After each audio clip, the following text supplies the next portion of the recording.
Hello, ఈరోజు special వచ్చేసి Kuwait style chicken మచ్బూస్. So దానికి ముందుగా మనమైతే మసాలాను రెడీ చేసుకుందాము. దానికి కావాల్సిన ఎండు నిమ్మకాయ, లవంగాలు, దాల్చిన చెక్క, యాలకులు, ధనియాలు, జీలకర్ర, స్టార్ పువ్వు, జాజికాయ, మరాఠీ మొగ్గ, జాపత్రి, మొత్తం ఈ మసాలాను అంతా రెడీ చేసుకుందాం. ఫస్ట్ ఎండు నిమ్మకాయ తప్పించి మిగిలినవన్నీ కొద్దిగా హీట్ చేసుకుని అయితే మనం మిక్సీ పట్టుకుందాము. ఈ ఎండు నిమ్మకాయ వచ్చేసి మనకి ఇక్కడ చాలామందికి తెలీదు, ఇక్కడ దొరకదు. సో మనం ఫస్ట్ స్టెప్ వచ్చేసి మసాలాని అయితే పౌడర్ చేసి పెట్టుకుందాము. ఇది చాలా పెద్ద ప్రాసెస్, కానీ చేసినప్పుడు మాత్రం సింపుల్గానే ఉంటుంది. అండ్ నెక్స్ట్ సెకండ్ స్టెప్ వచ్చేసి మనం చికెన్ అయితే రెడీ చేసుకుందాము. చికెన్ వచ్చేసి కేజీ చికెన్ అయితే మేము తీసుకున్నాము. కొద్దిగా పెద్ద పీసెస్ అయితే తీసుకోండి. 3-4 టైమ్స్ బాగా వాష్ చేసి నీసు వాసన లేకుండా కొద్దిగా వెనిగర్ కూడా వేసి వాష్ చేయండి. నెక్స్ట్ వచ్చేసి మనం ఫస్ట్ ఒక స్టవ్ మీద అయితే పచ్చి శనగపప్పుని బాగా కడిగి 2-3 విజిల్స్ వచ్చేంత వరకు అయితే పెట్టుకుందాము. ఎందుకంటే బాగా పేస్ట్ అవ్వకూడదు, పొడి పొడిగా ఉండాలి పప్పు. అందులో ఇంకేమి వేయద్దు, ఓన్లీ ఆ పప్పు ఒకటే మనం పెట్టుకుందాము. నెక్స్ట్ వచ్చేసి మనం ఆనియన్స్ని రెడీ చేసుకుందాం. ఈ ఆనియన్స్ని ప్రిపేర్ చేసుకునే దాన్ని ఏమంటారంటే ఆషు అంటారు. అంటే ఇప్పుడు మనం ఆసుని ప్రిపేర్ చేసుకుంటాం. ఆనియన్స్ అనేవి బాగా కలుపుతూ బ్రౌన్ కలర్ వచ్చేలాగా మనం కలుపుతూ ఉండండి.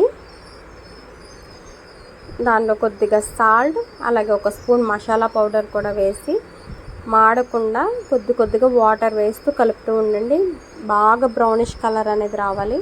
చూడండి కలర్ ఎంత చేంజ్ అయ్యిందో. సో మీరు కొద్దిగా మాడకుండా కొద్దిగా వాటర్ వేస్తూ బాగా కలపండి, మిక్స్ చేయండి. నెక్స్ట్ వచ్చేసి అందులో కొద్దిగా కిస్మిస్ కూడా వేయండి. సో ఇది ఆషు అంటారంట. నేమ్ కూడా చాలా వెరైటీగా ఉంది కదా, ఖచ్చితంగా ట్రై చేయండి. పెద్ద ప్రాసెస్ అని చాలామంది ట్రై చేయరు. మీకు హాలిడే ఉన్నప్పుడు ట్రై చేసి చూడండి, ఎందుకంటే చాలా బాగుంటుందంట. అక్కడ ఇష్టంగా తింటారు. మనం మరో పక్క ఆల్రెడీ ప్రిపేర్ చేసుకున్న చికెన్ అయితే కొద్దిగా ఆయిల్ వేసి అందులో 2 యాలకులు, 2 లవంగాలు, చిన్న దాల్చిన చెక్క ముక్క వేసి చికెన్ అయితే అందులో వేసి బాగా ఉడకనిద్దాము. ఒక 15 మినిట్స్. అందులో సాల్ట్, మసాలా కూడా వేయండి. నెక్స్ట్ ఆ వాటర్లోనే మనం ఎండు నిమ్మకాయ కూడా లైట్గా హోల్ పెట్టుకుని అందులో వేసేయాలి. ఆ ఫ్లేవర్ అనేది ఆ వాటర్లోకి దిగుతుంది. నెక్స్ట్ ఆ చికెన్ పీసెస్ అన్నీ మరొక బౌల్లో తీసుకుని ఆ వాటర్ అనేది అయితే పడేయకూడదు, దాన్ని వడపోసేసుకుని, ఎందుకంటే ఇప్పుడు మనం ఆ వాటర్తోనే రైస్ అనేది ప్రిపేర్ చేసుకుంటాము. సో వాటర్కి తెలుసుకొని 1 కప్ రైస్కి వచ్చేసి 2 గ్లాస్ ఆఫ్ వాటర్. ఒకవేళ వాటర్ మనం చికెన్లో వేసిన వాటర్ సరిపోకపోతే నార్మల్ వాటర్ కలపండి. సో సాల్ట్ కూడా వాటర్లో ఒక్కసారి మీరు సాల్ట్ చెక్ చేసుకోండి. అది కొంచెం మరిగిన తర్వాత మీరు రైస్ అయితే అందులో వేసేయచ్చు. సో ఇంకా అక్కడతో రైస్ అయితే అయిపోయింది. నెక్స్ట్ మనం తీసిన చికెన్ పీసెస్ని అయితే కొంచెం బ్రౌన్ కలర్ వచ్చే వరకు మనం ఇది మళ్ళీ ఇంకొక ప్యానంలో అయితే ఫ్రై చేయాలి. చూడండి కలర్ అయితే ఇప్పుడైతే చేంజ్ అయింది కదా, బ్లాక్ కలర్లోకి అయితే వచ్చింది.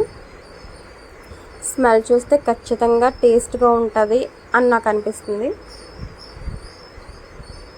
ఫ్లేవర్ అయితే చాలా బాగుంది.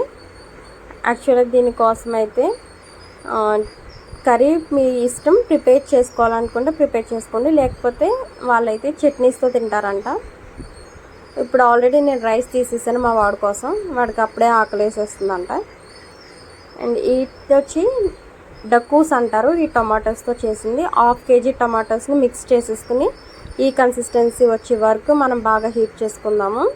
అందులో మీ దగ్గర సాస్ ఏదైనా ఉంటే వేయండి, లేకపోయినా పర్వాలేదు. నా దగ్గర 2 ప్యాకెట్స్ కచ్చప్ ఉంటే అవి వేసాను, కొంచెం టేస్ట్ అనేది చేంజ్ అవుతుందని.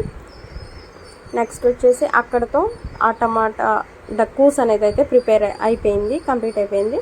నెక్స్ట్ వచ్చేసి చిల్లీ చట్నీ. దానికోసం అయితే ఫ్రెష్గా మేము వేసిన మొక్క నుంచి చిల్లీస్ తీసుకుని అండ్ వెల్లుల్లి, ఈ 2 కొద్దిగా సాల్ట్ వేసి మిక్స్ చేసుకుందాము. సో అక్కడైతే ఈ 2 కాంబినేషన్స్, ఇవి 2 కలుపుకొని అయితే రైస్ తినేస్తారు. అండ్ మీకు కర్రీ కావాలంటే చికెన్ కర్రీ ప్రిపేర్ చేసుకోవచ్చు.